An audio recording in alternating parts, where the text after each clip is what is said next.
This video is a simple demonstration of a soldering project for ECE 4370 for Dr. Stephen Canfield. We have done a little soldering, made a very simple circuit here using resistors and LEDs.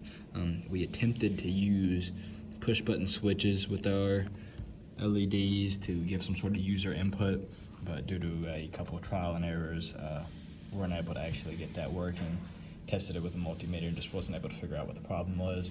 So we simplified the circuit heavily to just use the resistors and LEDs. Look at the solders here.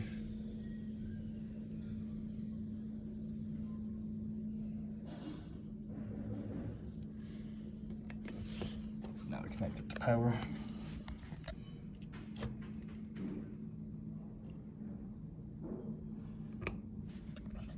And it works as any other LED circuit works. It just lots of entitlement to it.